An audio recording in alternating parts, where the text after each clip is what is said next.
윤태권 실장 어서 오세요. 네, 안녕하세요. 국회는 사실상 정상화인데도 곳곳 충돌은 계속 있네요. 그렇죠. 예측했던 대로죠. 이제 더불어민주당하고 자유한국당이 보는 방점이 다르거든요. 더불어민주당은 이제 추경, 그다음에 경제 관련 법안이고 자유한국당은 다른 쪽이니까. 그리고 또 민주당 입장에서는 또 하나 문제가 있는 게 방금 정동영 대표 말씀하셨지만은 정의당과 공조, 민주평화당과의 공조 이런 것이 이제 좀 위기에 처해 있다. 한국당뿐만 아니라 다른 당과의 관계도 악화되고 있다는 점이죠. 네, 자유한국당은 그 삼척 북한 어선 국정조사 계속 요구하고 있죠. 맞습니다. 특히 이제 이 부분은 어저께 자유한국당하고 바른미래당이 공동으로 국정조사 요구서를 제출했어요. 공동으로. 예. 그럼 세 개 교섭단체 중에 두 군데가 어쨌든 숫자만 따지면은 제출하는 셈이지 않습니까? 그렇죠.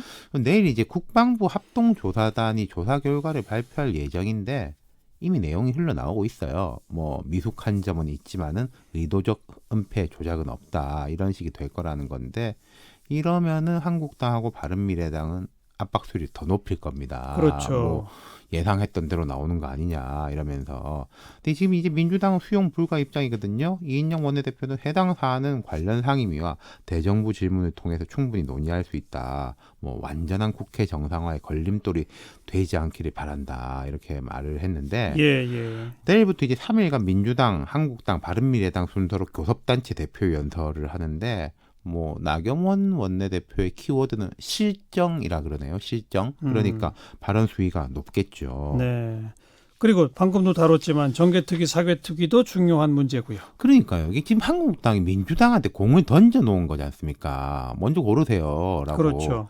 그리고 또 한국당 입장에서는 이중 안전장치를 만든 게 위원장을 안 맡는 특위에서는 소위 위원장직을 맡게 돼 있어요. 그럼 이제 이중 안전장치가 되는 셈이고 민주당이 이제 대체로 사개특위를 맡지 않겠나 보는데. 근데 그거에 대해서 지금 그렇죠. 정동영 대표 등이 일단 강하게 쐐기를 받고자 하는 거 아닙니까? 그러니까 이제 심상정 의원이 나 못 물러난다라고 하는 게 예컨대 민주당이 정개특위 위원장 정도 되면은 모르겠지만은 그걸 이제 한국당한테 넘겨진다면은 모르겠죠. 그러니까 사실 이게 보면은요, 한국당을 포위해가지고 패스트트랙까지 가게 된 고리가 사개특위, 공수처나 검경수사권 조정 쪽이 아니라 선거법 개정 쪽이었지 않습니까? 근데 이제 이 고리가 만약에 끊어진다면은 지금은 이제 끊어진 것까지는 아니고 상당히 약해진 정도의 상황인데.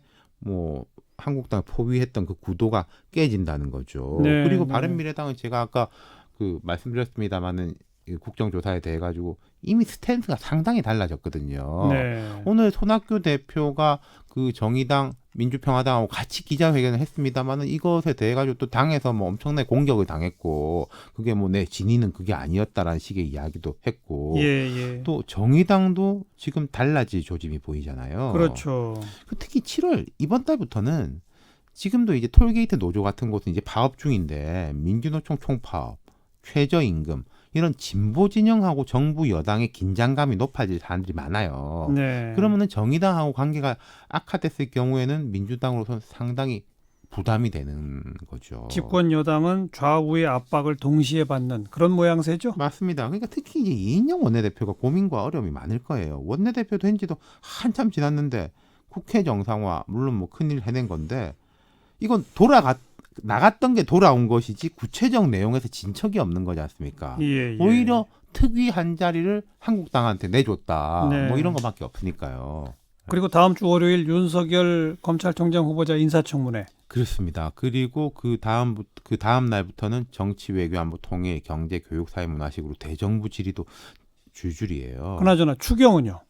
이 좀 황당한 상황이요. 국회 예결위에서 이제 추경에 심의를 하고 이러는 거 아니겠습니까? 그렇죠. 한국당이 이제 위원장인데 여기서 갈등이 벌어지고 있어요. 한국당이 이제 작년 7월에 의총을 열어가지고 예결위원장 임기 2년의 절반을 쪼개서 안상수, 황영철 의원이 1년씩 맡기로 했는데 그럼 이제 황영철 의원이 위원장 할 차례인데 김재현 의원이 경선을 요구하고 있죠. 갑자기 왜요?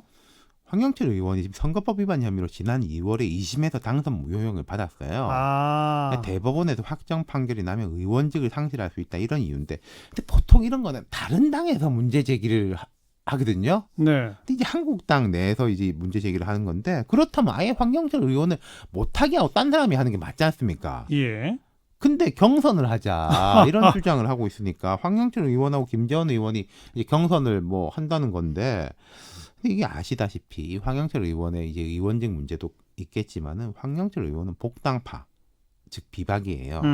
김재원 의원은 핵심 친박이죠. 네. 개파 갈등이 깔려 있다는 것이고 이게 예결위원장이 뽑혀야지 뭐 심의를 하든지 말든지 하게 될 겁니다. 네. 야, 우리 국민들은 사실 예결위원장 누가 하는지 별로 관심 없는데, 그렇죠. 아, 제가 이것까지 다툼이 되는군요. 여러 번 말씀드린 게 밖에서 싸우지 말고 안에 들어와서 싸우라 했는데 안에 들어오니까 정말 이제 자기들끼리 싸우고 서로 싸우고 이제 교대해서 싸우고 다양한 싸움들이 벌어지고 있습니다. 네. 수고하셨어요. 예, 감사합니다. 윤태권 실장이었습니다.